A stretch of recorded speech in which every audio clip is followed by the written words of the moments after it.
This time we have quarterbacks coach, Rhett Rodriguez. Questions for Rhett? Greg? So, Rhett, we just talked to your dad some about this, but same question for you. Progress of your quarterback room. What have you thought through fall camp? Yeah, I think it's been a solid camp so far for the guys. I think we talk about a lot about stacking days and being consistent. I think, again, there's going to be some days where, one guy has a good day, one guy has a bad day, but trying to be consistent with it and taking really control and command of the offense. So understanding where your eyes are going to be. And, again, sometimes we're getting a lot of different looks on defense. Sometimes the receiver runs the wrong route. Don't panic. Make sure you move on to your next read and go from there. But I think all the quarterbacks have been pretty solid so far. Been purposely very fair with the distribution of reps. Talk about that a little bit. Is that from your own personal experiences and just as a quarterback? Yeah, I think it's hard. How do you balance out all the reps for everybody? Because, you don't want one guy always going with the ones, one guy always going with the twos. And, again, we don't even really know who our ones and twos are in some positions. So I try to make sure, again, you can't make it perfectly fair. There's just not enough reps to go around. But try to get everybody a chance to go with the ones. Try to get most people a chance to kind of get Skelly, and we have different tempos, offensive tempo, defensive tempo, same thing when we go team. And so, again, it's not going to be perfectly fair and perfectly even, but I try to switch it up every day just that way. Again, keeping them on their toes. They got to know what's coming. But then also, again, I've kind of had that in the past where you say you have an open competition, but one guy always gets all the ones. You're like, okay, is that really an open competition? And for us, it really is. So every day is a little different, and I try to do the best I can to rotate guys in and out. Your dad says he's not a huge data guy, but you use it a little bit. What are some of the data points that you look at to help you make decisions? Yeah, it's hard because how do you evaluate a quarterback? There's a lot of things that go into it because you're going to track your normal completion percentage, your touchdowns, your normal stats and all that. But then also, there's going to be drops. Sometimes throwing the ball away is a good play. And so I've kind of gone back and forth on how do you grade guys, and there's no perfect science. And I think sometimes you look too much into it. A lot of it is just kind of a feeling of who's moving the ball, who's getting us in a good position to win. But I try to look at kind of three things as well. Like the first thing is assignment. Are you doing what you're supposed to do? Or do you have your eyes in the right spot? The next part is the technique. Are you doing it the right way? Do you have the right footwork, the right mechanics? And then the last part is the execution of it. It ended up being a good play? It ended up being a bad play? Because, again, sometimes you're not doing the right thing, but it ends up being a good play. Or opposite, you might have a really good footwork, good timing, and then an inaccurate throw. And so we try to look at all those things, but it's hard because a lot of it's going to be subjective of, who's really got a control and command of the offense. Rich has even talked about this, and it's widely documented, obviously, that Pat White got in the Louisville game and then took off. And Rich has even said that he didn't play him before that because he didn't know how great he'd be, necessarily kind of paraphrased, in games, because he wasn't doing that exactly in practice and then exploded. How do you, especially with Pat on the staff, try to figure out if maybe there's a player who could explode in a game that's not exploding during practice, if you kind of get where I'm at, what I'm asking? How do you kind of marry that, okay, a legend didn't impress at this exact point 20 years ago, but then was the guy. You don't want to make the same mistake again, I guess. Yeah, I think that's something where, again, I think we've talked about this, is having the quarterbacks go live. And, everyone's kind of got a different philosophy about it, but real football, quarterbacks are going to get hit. There's going to be free rushers. If you're running the ball, you're not just going to get tagged off. You're going to get tackled. And I think every year is different. Again, Tyler Huff didn't end up starting our first game last year and ended up being Conference Player of the Year. And, same thing with Pat, where he ended up being, obviously a great player for us, and he didn't start the first game. So every year is a little different. I wouldn't be surprised if even going into the year, multiple quarterbacks get reps, and we kind of have to see how it goes in the game. But, yeah, part of it is always going to be how's it look when you're live, when you're full speed. And we don't want guys to take unnecessary hits. So even when quarterbacks are live, if there's a free rusher, we'll try to blow the whistle so that way they don't get blow-up shots. But, every single quarterback on the team has gone live up to this point, and I think they've done a good job of taking care of the ball, holding the ball high and tight, all that type of stuff. So I wouldn't be surprised if this continues on into the season. What influences you more, to his point, quarterback that has the ability to make explosive plays, or the same guy that makes killer mistakes? What works in your mind? Yeah, that's always kind of the big question of, do you want a guy that's always going to do exactly what it's supposed to be and consistent versus a guy who's always going to have that home run play? But sometimes you have the home runs, but you have the interceptions as well. you kind of have to balance that out. And so I think, of course, we're looking for someone who can do what we want and have the big plays. But that's always the kind of challenge, especially in practice, too, when you aren't live. Like, oh, maybe he was sacked, but, maybe he wasn't. Maybe he made a guy miss, made a play downfield.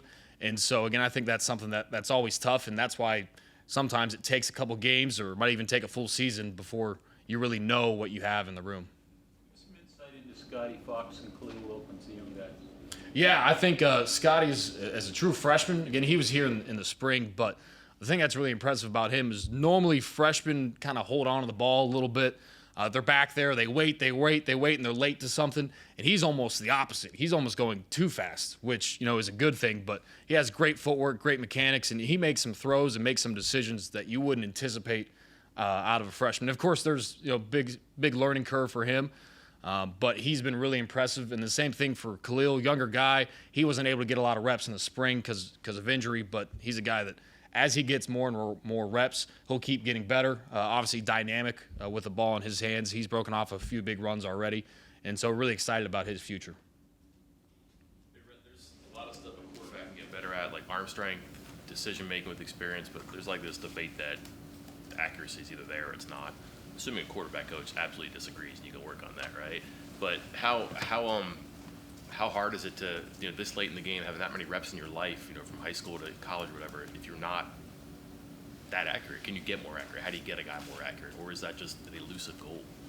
Yeah, I think that's a lot of that comes in the off season, and a lot of the guys now have quarterback coaches that they train with when they're back home, and they can have more time to really fine-tune the mechanics. Now in practice, we really have to get more scheme and assignment.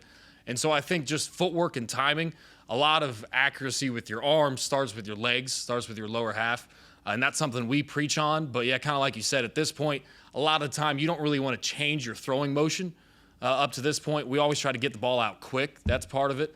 But yeah, like you said, accuracy is something I think can improve. But at this point, we're not trying to really change a lot of mechanics and change how they throw the ball. It's just more footwork and timing and having your eyes in the right spot, knowing when to throw the ball.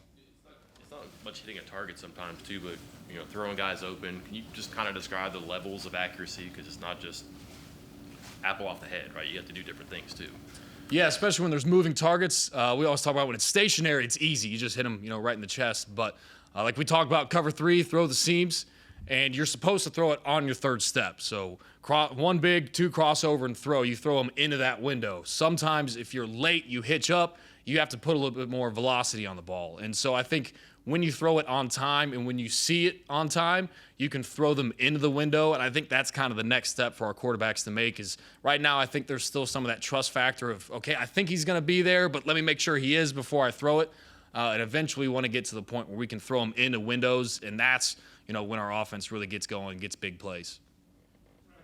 The head coach obviously has the ultimate hammer on making a decision. Are there any times, any things you can remember where you brought up something maybe he didn't agree with at first, but it proved out that what you were seeing was the way to go? Yeah, I think my dad always likes to say everybody gets one vote, and his vote is worth all the rest combined plus one. So he reminds us of that a lot. But I think there's something he always likes. We say as a staff, we like winning too much not to change. And so if something gets brought up and you're like, man, that play just doesn't look right, we either fix it or throw it out. And I think seeing reps in practice helps. And, there's certain plays, of course, I always have suggestions. All the coaches have different ideas. And I think once we see in reps, once we feel comfortable with where we're at, we can keep adding to the offense. But I think, again, we like winning too much not to change. We like winning too much not to play the best guys. So if there's a different way of doing things, we're always ready to adapt. How does experience sort of play into this camp? Because Nico, Jalen, and Max have started, but they've never been like the full-time starter for a team yet. Yeah, exactly. And I think, like I said before, when we were looking at guys in the transfer portal, yes, you can look at high school film, but seeing guys that have in-game, live, meaningful reps obviously means more. And I think, like you said, we have three guys that have had that in that position. Of course, Nico being here, Jalen and Max at their previous schools. So I think that gives you a little bit more comfort of when they go in the game, you can expect more of You can know what they're going to play like. Again, different system, different offense, different opponents, all that type of stuff. But having 3 guys in that spot is, I think, what makes it so hard. There's not a lot of separation right now between really a lot of the guys, more than just 3. And so I think, again, something might take longer into the season. But I think that the 3 older guys, like you said, have more experience. And so we feel a little comfortable with that. But the younger guys, too, have been really impressive. So we always try to say we get 3 guys ready to win with, and I think we have more than that at this point. How was Jalen coming off a lost year for him, coming back from injury? Was he rusty in the spring? Is he kind of all the way back to where he was in 23? Yeah, I think he's all the way back. I think it was right arm, and he says he should have a pretty mean stiff arm now because he's got some metal in there. But he's a great leader, super mature guy, and I think in the spring, when he got hit for the first time, he's like, hey, it's been like a year and a half since that happened. But, yeah, super mature guy. I think he's been coming along well. Really wants to win, has great intangibles. You see, he's always watching some extra film at the facility. So he's been great to have in the room. Do you believe that he's in better shape now than he was in the spring, maybe because of the injury? It looks like he's a little slimmer and maybe just a little bit more agile than he was in the spring, but that could just be my eye. Yeah, I think there's been a couple plays where he's taken off and hit pretty good speeds. And I think all the quarterbacks really, from the first tour of duties that we had, from all the way up to this point, I think they've all kind of gotten shape and understand the pace that we go at. And I think we've probably said this before, like even just taking the field, like we're going to sprint on and sprint off the field. A, for a psychological part, but B, just to get some conditioning in. We don't want to have to run a bunch of sprints. So if you run on and run off the field, there's 20, 30 yards every time that you don't have to maybe run after practice. But I think all of our guys can run. Again, some of them are maybe a little faster than others. But, yeah, I think everyone's in pretty good shape up to this point. Have you had to do anything different just because the room is majority lefties? We always try to, when we spot the ball, normally like the first play is on the left hash because you typically have right-handed quarterbacks. But now going into a series, we say, okay, who's in? If he's right-handed, we'll go on the left hash. If he's left-handed, we'll go on the right hash. So a little bit of that. But we've tried sprint outs really left and right, and most of the guys are pretty good at going either way. And so it's not a huge change, but again, normally you're better throwing to your dominant side. So if you're left-handed, rolling out left, right-handed, going out right. But I think most of the guys are pretty comfortable either way. If you want to show like an example, but it's the opposite hand, can you like just flip the film and it works well enough? It's funny, I always go back in the archives. I've got like all the film really from Arizona on, and we had, BJ Denker was a left-handed quarterback in 2013 that we had. And so anytime we have clips of him, I always try to throw that in there. That way we can see either way. But we've had some left-handed quarterbacks. Obviously, Pat White. I wish we had some of the film from those days. Maybe someone has them back there somewhere. But I always try to pull. I got clips from like Arizona, Ole Miss. And anytime there's a clip of me doing the play, that's always the first one I show. So it's like this is exactly what it's supposed to look like if there's any of me out there. But yeah, I try to show them clips of either way, and we do walkthroughs. I try to do it either way as well. There's been more of an emphasis on the quarterbacks going live in preseason camp. How much does that weigh in the evaluation of them compared to maybe a normal drill that isn't full contact? Yeah, and I told the quarterbacks this, that everything's being evaluated. Every practice matters. But when you are live and you are in scrimmages, those are really the first things that we're trying to base decisions off of. So, again, every day matters. But when you're live, that's really when that's real football. Who's executing, who's moving the ball down the field at that point. And so, again, that's kind of more important than the other ones. Not that the other ones aren't. But that's kind of the first thing we look at is who's moving the ball, who's making people miss, and kind of making plays when it's a full live scrimmage. Coach talked about this a little bit going in a couple weeks before the season, but when do you start getting the mindset of Robert Morris does this? Because that's your first opponent. Yeah, we've already done like kind of a scouting of their team last year, and of course every team's always going to have a new year, but we're still pretty much focused on us at this point. Probably once more this next week and school starting, we'll get a lot more to scout teams. We haven't done that yet.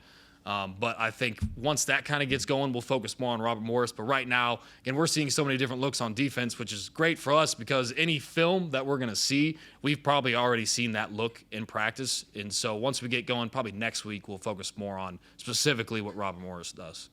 Okay, thank you very much. Thanks.